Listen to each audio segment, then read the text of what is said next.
பிரீத்தி, அடுத்ததா பார்த்தோன்னு வச்சுக்கோங்க, ஃபுல் மூன் டே இருக்கும்போது, அதாவது எர்த் தானே மூன் சுத்தி வருது. சோ அது வந்து எலிப்டிக்கல் இதுல வந்து முட்டை ஷேப். ஆமா, அந்த எலிப்டிக்கல் ஆர்டர்ல தான் வந்து போகும் இல்லையா? சோ அப்ப போயிட்டே வரும்போது கரெக்டா எர்த் மீட் பண்ணும்போது, சோ எர்த்துக்கு வந்து பார்த்தோன்னா ரொம்ப பக்கத்துல இருக்கும். ஆமா, நம்ம கூட வந்து பார்த்தோன்னா இன்னைக்கு பார்த்தோன்னா நிலா ரொம்ப பக்கத்துல இருக்கே, இன்னைக்கு வந்து ஃபுல் மூன் பார்க்கவே ரொம்ப அழகா இருக்கு, ரொம்ப பக்கத்துல தெரியுமா, ஓகேவா? அண்ட் இதுக்கு பேர் என்ன சொல்லுவாங்கன்னா சூப்பர் மூன் அப்படின்னு சொல்லுவாங்க, ஓகேவா? சோ ரொம்ப பெருசா ரொம்ப பக்கத்துல தெரியும் அப்படிங்கிற ஒரு மூணை தான் சூப்பர் மூன் சொல்றாங்க. அதுவும் இது எப்போ நடந்திருக்குன்னு பார்த்தோன்னா 2015. சோ போன வருஷம் செப்டம்பர் 27 to 28 நடுவுல இருந்தா அந்த நைட்ல தான் இந்த விஷயம் நடந்திருக்கான். இதோட அடுத்து எப்போ சூப்பர் மூன் டே வரும் அப்படின்னு பார்த்தோன்னா 2033ல தான் வரும்னு சொல்லியிருக்காங்க. சோ திருப்பியும் அந்த மூன் வந்து சுத்தி வரதுக்கு எவ்வளவு வருஷம் இருக்குன்னு பாத்துக்கோ. 15 வருஷம் மேல காத்திருக்கணும் போல இருக்கே. ஓகே, சோ வந்து இந்த விஷயம் வந்து நீங்க முன்னாடியே சொல்லியிருந்தீங்கன்னா நான் போன வருஷம் பார்த்திருப்பேன். பட் இட்ஸ் ஓகே, மிஸ் பண்ணியாச்சு. 33 வருஷம் வரைக்கும் இருந்தோம்னா வச்சிருந்தா சரி, கண்டிப்பா பாத்துடலாம். சூப்பரான ஃபேக்ட் சொன்னீங்க. இதை தொடர்ந்து நம்ம அடுத்து என்ன பார்க்க போறோம் அப்படின்னு பாத்தீங்கன்னா, நம்மளோட ஹியூமன் லைஃப் வந்து ரொம்ப பீஸ்ஃபுல்லா ஸ்மூத்தா இருக்கிறதுக்கு என்னென்ன வழிமுறைகளை ஃபாலோ பண்ணணும் ரொம்ப அழகா சொல்றதுக்காக நம்மளோட ஆனந்தி ரகுபதி ரெடியா காத்துட்டு இருக்காங்க. பாத்துடலாமா? பாத்துடலாம். இது சுகமான பயணங்கள்.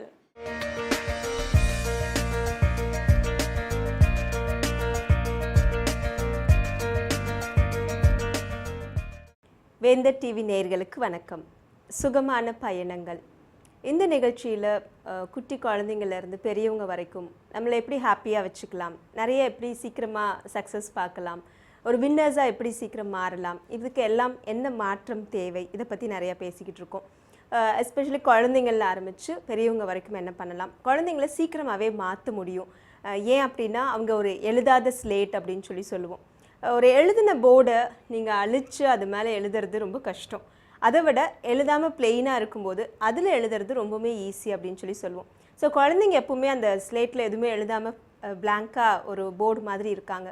அதில் எழுதுகிறவங்க யார் யாரெல்லாம், முக்கியமாக பேரண்ட்ஸ், அதில் அம்மாவோட ரோல் மிகப்பெரிய ரோலாக இருக்குது. ஸோ இதில் எப்படி அம்மா பாசிட்டிவாக இருக்கணும், அம்மா ஹெல்த்தியாக இருக்கணும், அம்மா ஹாப்பியாக இருக்கணும். ஸோ தட் அந்த குழந்தைங்க குழந்தைங்க வந்ததுக்கப்புறம் இல்லை, நாங்கள் முன்னாடி இருந்தே ப்ரெக்னென்சிலேருந்தே ஒரு அம்மா எப்படி ஹெல்த்தியாக இருக்காங்களோ அதை பொறுத்து தான் அந்த குழந்தை ஹெல்த்தியாக வராங்க. நீங்கள் நிறைய வீட்டில் கவனிச்சிருக்கலாம், ஃபஸ்ட்டு குழந்தைங்களை காட்டிலும் ரெண்டாவது குழந்தைங்க கொஞ்சம் வீக்னஸாக இருப்பாங்க. மூணாவது நாலாவது பிறக்கிற குழந்தைங்க நாங்கள் பெரும்பாலும் கிளாஸ்க்கு வரும்போது தைராய்டு இருக்குது இல்லை வேறு சில பிரச்சனைலாம் இருக்குன்னு கேட்டால் எத்தனாவது குழந்தைன்னு கேட்டால் ரெண்டாவது மூணாவது அப்படிலாம் சொல்லுவாங்க. ஸோ 2 3 வர அம்மா கிட்ட இருக்கிற எல்லா விஷயமே, அது ஒரு சத்தான உணவு முறைகள் இருக்காது, அந்த உடம்புல இருக்கிற எல்லாமே பலவீனமாக இருப்பாங்க. அப்படி இருக்கும்போது அந்த குழந்தைங்களும் அஃபெக்ட் பண்ணுது. ஆனால் இதுவே சில ஷார்ப்பாக இருக்கிறது, ஆக்டிவிட்டீஸ் ஆகட்டும், சில புத்தி கூர்மையோடு இருக்கிறதுலாம் பார்த்தீங்கன்னா ரெண்டாவது மூணாவது வர்றது இன்னுமே கொஞ்சம் வேகமாக இருக்கும். அது வந்து கற்றுக்கிறதுக்கு நிறைய ஆப்பர்ச்சுனிட்டி இருக்கிறதுனால அந்த குழந்தைங்களுக்கு அந்த வாய்ப்பு கிடைக்குது. ஸோ முதல்ல ஹெல்த் இல்லாமல் மேலே எதுவுமே பண்ண முடியாது. மென்டலி எக்ஸாஸ்ட் ஆக ஃபிசிக்கலி வந்து ஒரு லெவல் தான், அதுக்கு மேலே உங்களால் பாடியை இழுக்க முடியாது, அந்த ரப்பர் பேண்ட் இழுக்கிற மாதிரி தான். ஸோ அப்படி இருக்கும்போது ஃபிசிக்கல் ஹெல்த் முக்கியமாக, மென்டல் ஹெல்த் முக்கியமாக, மற்ற சோஷியல் ஆக்டிவிட்டீஸ் எல்லாம் முக்கியமான எல்லாமே பில்லர்ஸாக இருக்குது. ஒரு ஃபேமிலியில் ஈக்குவல் இம்பார்ட்டன்ஸ் கொடுக்குறாங்களா, ஹெல்த்துக்கு ஒரு அம்மா அப்பா எவ்வளோ தூரம் இம்பார்ட்டன்ஸ் கொடுக்குறாங்க, அதுக்கு அடுத்தபடியாக சில எக்கனாமிக்கல் திங்ஸ் அப்படின்னு சொல்லுவோம், ஒரு ஸ்டேட்டஸ் வாரியாக சோஷியல் ஆக்டிவிட்டீஸ்ன்னு சொல்லலாம், மற்ற உறவுகளுக்கும் மற்றதுக்கெல்லாமே எந்த மாதிரி இம்பார்ட்டன்ஸ் கொடுக்குறாங்க அப்படின்னு வச்சுக்கலாம். கண்டிப்பாக ஒரு ஃபேமிலி டைம் அப்படின்னு இருக்கணும். ஒரு 3 பேர் 4 பேர் ஃபேமிலியில் இருக்கிறீங்கன்னா எல்லாரும் ஒரு 5 நிமிஷம் 10 நிமிஷமாவது ஒன்றா உட்காந்து சில விஷயங்களை பேசிக்கிறவங்களா இருக்கணும். ஒருத்தர் வரும்போது ஒருத்தர் போயிடுவாங்க, இல்லை ஒருத்தர் வரும்போது ஒருத்தரோட முகத்தையே ஒருத்தர் பார்க்க மாட்டாங்க. இப்படி இருக்கக்கூடாது. அப்படிங்கிறதுல நாங்கள் ரொம்ப கட்டாயமாக இருக்கிறோம். ஒரு ஃபேமிலி டைம் கண்டிப்பாக இருக்கணும். அது சின்ன குழந்தைங்கள்லேருந்து ஆரம்பிச்சு, நம்ப மாட்டீங்க, வயிற்றில் இருக்கும்போது குழந்தைங்களுக்கே ஆரம்பிக்கலாம் அப்படின்னு சொல்லிட்டு ஒரு ஃபேமிலி டைம் கொடுத்துருக்கோம். அதில் அப்பா அம்மா வயிற்றுக்குள்ள இருக்கிற குழந்தையா இருக்கட்டும் தப்பு இல்லை, ஒரு 9 மணி 10 மணி ஒரே டைமுக்கு 2 பேரும் ஒரு 10 நிமிஷம் 15 நிமிஷம், அதிகபட்சம் 15 நிமிஷம் தான் உட்காந்து சில ஆக்டிவிட்டீஸ் பண்ணுங்கள். அது தடவி பார்க்குறதா இருக்கலாம், குழந்தைய தடவுற விஷயமா இருக்கலாம், அப்பா பேசுறது அம்மா பேசுறது, முடிஞ்சால் அப்பா பாடுறது அம்மா பாடுறது, ஒரு ப்ரேயர் பண்ணுறது, இல்லை எதையாவது நல்ல புக்ஸை படிக்கிறது, காலையிலேருந்து சாயந்தரம் வரைக்கும் நடந்த சில பாசிட்டிவான விஷயங்களை ஷேர் பண்ணுறது, இப்படி எல்லாத்தையுமே வயிற்றில் இருக்கும்போது இருந்தே இந்த குழந்தைங்களுக்கு ஒரு டைமில் இன்ட்ரடியூஸ் பண்ணிக்கிட்டு வாங்க. ஸோ அந்த குழந்தை வெளியில் வரும்போது ரொம்ப ரொம்ப முக்கியமான பீரியட் அப்படின்னு சொல்கிறது 3 வயசு. அதை விட ரொம்ப முக்கியமான பீரியடுங்கிறது முதல் 3 மாதம். அதை விட ரொம்ப இம்பார்ட்டன்ட்ங்கிறது முதல் 3 நாள். ஸோ அந்த குழந்தை வெளியில் வந்தோடனே முதல் 3 நாள் அப்பாடா நான் ரிலாக்ஸாக இருக்கேன், நான் ஒரு நல்ல என்விரான்மெண்ட்டில் தான் இருக்கேன், என்னை வந்து எங்கேயும் தப்பாக எங்கேயும் வந்துடல அப்படின்னு எந்த குழந்தை செக்யூர்டாக ஃபீல் பண்ணுதோ அந்த குழந்தை தான் வந்து நாளைக்கு பெரிய அளவில் கற்றுக்கிறதுக்கான ஒரு மனோபாவத்தோடு இருப்பாங்க. ஸோ அந்த 3 நாள் என்ன பண்ண முடியும்? 3 நாள் அந்த குழந்தை நீ பத்திரமா தான் இருக்கேன்னு எப்படி சொல்ல முடியும்? வெதுன்னு கதகதப்பாக போற்றி வைக்கிறதுனால மட்டும் கிடையாது.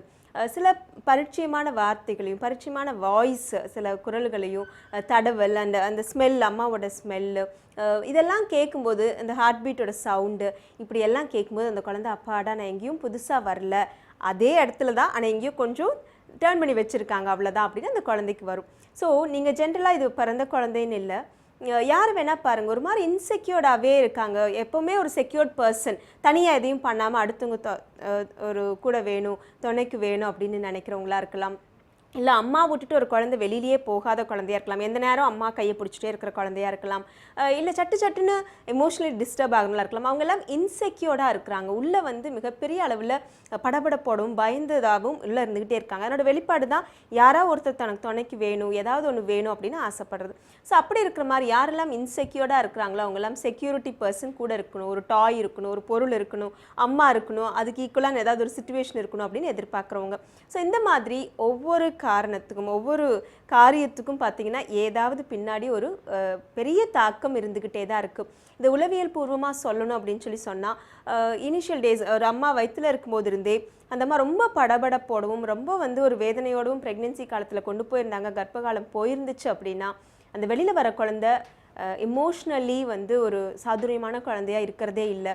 எந்த நேரமும் அதே மாதிரியான ஒரு படபடப்பு, எதுக்குமே ஒரு மாதிரி அமைதியான மனநிலையில் இருக்கிறது இல்லை. அது காலப்போக்கில் மாற்ற வைக்கலாமே ஒழிய ஆனால் அந்த இயல்பு அவங்களுக்குள்ளே இருந்துக்கிட்டே இருக்குது அப்படின்னு சொல்கிறோம். ஸோ அதனால தான் ஒரு நாட்டோட மிகப்பெரிய தூண் அப்படின்னு சொல்கிறது ஒரு கர்ப்ப காலத்தில் ஒரு அம்மா எப்படி இருக்காங்க, குழந்தை பிறந்ததுப்போ ஒரு 3 வருஷத்து வரைக்கும் அந்த குழந்தைக்கு ஆரம்ப கால நிலைகள் எப்படி அமையுதோ அதுதான் அந்த குழந்தைக்கு பெரிய அளவில் ஒரு சேஞ்சிங் பாயிண்ட்டாக இருக்கும். விதிவிலக்குகள் எங்கே வேணால் இருக்கலாம், எந்த விதமான ப்ரெக்னென்சியில் எந்த ஒரு கேருமே இல்லாமல் எப்படியோ தாந்தோணித்தனமாக பிறந்து வளர்ந்து அவங்க பெரிய சாதிக்கிறதெல்லாம் இருக்கு. ஆனால் அந்த பர்சன்டேஜ்லாம் ரொம்ப கம்மி. சில நேரத்தில் சொல்லுவாங்க மேலை நாடுகள் அமெரிக்கா போல நாடுகள் ஸ்டாட்டிஸ்டிக் புள்ளி விவரங்கள் இல்லாமல் எதையுமே பேச மாட்டாங்க அப்படின்னு சொல்லிட்டு. ஸோ அப்படி புள்ளி விவரங்கள் பார்த்தீங்கன்னா இன்றைக்கி ஒரு 30 வயசுலையும் 40 வயசுலையும் மிகப்பெரிய சக்ஸஸ்ஃபுல் பர்சனாக யாரெல்லாம் இருக்கிறாங்க, சொசைட்டியில் அண்ணாந்து பார்க்குற மாதிரி நல்ல ஒரு கேள்வி ஞானத்தோட ஒரு அறிவுபூர்வமாக நிறைய படித்தவங்களா இன்டலெக்சுவலாக ஒரு எப்படி சொல்கிறது ஒரு தீரமான செயல்கள் செய்கிறவங்களா லீடர்ஷிப் குவாலிட்டின்னு சொல்கிற அந்த மாதிரி திறன்கள்லாம் யார்கிட்ட இருக்குன்னு பார்த்தீங்கன்னா அந்த ஃபேமிலி மெம்பர்ஸ் அப்பா அம்மா சில சூழ்நிலைகள் புற சூழ்நிலைகள்னு சொல்கிற எல்லா விஷயங்களும் ரொம்ப பக்கபலமாக இருந்த குழந்தைகள் மட்டும்தான். இப்படி இல்லாத ஏதாவது கம்மியான பர்சன்டேஜும் மாறி இருக்காங்க. இந்த மாதிரி எந்த பேக்ரவுண்ட் சப்போர்ட்டும் இல்லாமல் பெரிய அளவில் வசதி வாய்ப்புகள் இல்லாமல் எதையுமே பண்ணாமல் வந்திருக்கிறவங்களும் வந்திருக்காங்க, நான் இல்லைன்னு சொல்லலை. ஆனால் அதுக்கெல்லாம் அசாத்தியமான துணிச்சல் எங்கேயாவது ஜெனட்டிக்காக அவங்களோட தாத்தா பாட்டி காலத்தில் மிகப்பெரிய வளர்ச்சி இல்லாட்டியும் எதையுமே விடாமுயற்சியோடு செய்யணும் அப்படிங்கிற ஒரு சின்ன சின்ன கேரக்டர்ஸ் எல்லாம் அவங்க உடம்புக்குள்ளே இருந்திருக்கலாம், ஜெனட்டிக்காக வந்திருக்கலாம். ஸோ இப்படி அந்த குழந்தைகிட்ட நாங்கள் இப்போல்லாம் ஃபோக்கஸ் பண்ணுறது என்னென்னா கண்டிப்பாக நேச்சுரல் டெலிவரி பண்ணுங்கள். ஒரு அம்மா நேச்சுரல் டெலிவரி பண்ணணும் அப்படின்னா ஈஸியாலாம் பண்ண முடியாது, அதுக்கு பெரிய அளவில் பாடுபட வேண்டியதாக இருக்குது. ஸோ அப்படி இருக்கும்போது அதுக்கு ஒரு அம்மா முயற்சி பண்ணி அந்த குழந்தை நேச்சுரலாக வெளியில் வந்தாலே லைஃப் டைமுக்கு அந்த குழந்தைக்கு வந்து உள்ளே இருந்துக்கிட்டே இருக்குமாண்ணா நான் எதையும் போராடி வெளியில் வந்துடுவேன், எதிரியும் என்னால் ஜெயிச்சிட முடியும், எப்படி ஒரு சுச்சுவேஷனில் விட்டிங்கனாலும் என் உடம்பு அது கோஆப்ரேட் பண்ணும், என் மைண்ட் அதுக்கு வேலை செய்யும் அப்படின்னு ஒரு ஆட்டிடியூட் குழந்தை பிறக்கும் போதே இது நடக்குது. இதையெல்லாம் மேலை நாடுகளில் தெரிஞ்சுக்கிட்டு தான் அவங்கெல்லாம் ரொம்ப சீக்கிரமாக இன்றைக்கெல்லாம் நேச்சுரல் டெலிவரி அதாவது சுகப்பிரசவத்துக்கு இம்பார்ட்டன்ஸ் கொடுக்குறாங்க. நம்ம ஊரில் அப்படியே ஆப்போசிட்டாக சிசேரியன் வந்து ரொம்ப அறுவை சிகிச்சை மூலமாக குழந்தை பிறக்கிறது ரொம்ப சௌகரியமான விஷயம், ஒன்றுமே தொந்தரவே இல்லை, நாளைக்கு காலையில் எல்லா வேலையுமே செய்ய முடியும் அப்படின்னு சொல்லிட்டு சில நேரத்தில் கன்வின்ஸ் ஆகிட்டுருக்காங்க மக்கள். ஸோ நேச்சுரல் டெலிவரி அப்படிங்கிறதும் இயற்கையான சுகப்பிரசவம் அவ்வளோ இம்பார்ட்டன்ட் அப்படிங்கிறது புரிய வைக்கிற ஒரு பயிற்சியில் ஒரு துறையில் நான் இருக்கிறதுனால அதை நான் ஸ்ட்ரெஸ் பண்ணி சொல்ல முடியும். ஸோ அப்படி வந்த குழந்தைங்க ஒரு 5 வருஷமாக பார்த்துட்ருக்கோம் நேச்சுரல் டெலிவரி அப்படிங்கும்போது அந்த அம்மா வந்து நிறைய பிரயத்தனப்படுறாங்க, காலையிலேருந்து சாயந்தரம் வரைக்கும் எல்லா வேலைகளும் அங்கே சொன்னதெல்லாம் செய்வாங்க, அதை மீறி நடக்க முடியாமல் போனதெல்லாம் உண்டு, அது விதிவிலக்குன்னு வச்சுக்கலாம். ஸோ அப்படி இருக்கும்போது எக்கச்சக்கமான ரிசல்ட் எங்களால் பார்க்க முடியுது. எப்போ ஒரு சொசைட்டியே நல்லா பாசிட்டிவாக வரும் சந்தோஷமாக இருக்கும் செழுமையாக இருக்கும் அப்படின்னா வீட்டுக்குள்ளே இருந்து ஒரு தனிநபர்கள் எல்லா விஷயத்தையும் பாசிட்டிவாக சந்தோஷமாக எடுத்துக்கிறதுல தான் ஆரம்பிக்குது. ஸோ எப்படி இந்த தனி மனுஷங்களை இந்த குழந்தைங்க ஸ்டேஜில் இருந்து மாற்ற முடியும், இதுக்கான நிறைய தீர்வுகள் இருக்குது. இந்த மாதிரி விஷயங்களை மறுபடியும் நம்ம அடுத்த செக்மெண்ட்டில் பேசலாம். அது வரைக்கும் நன்றி.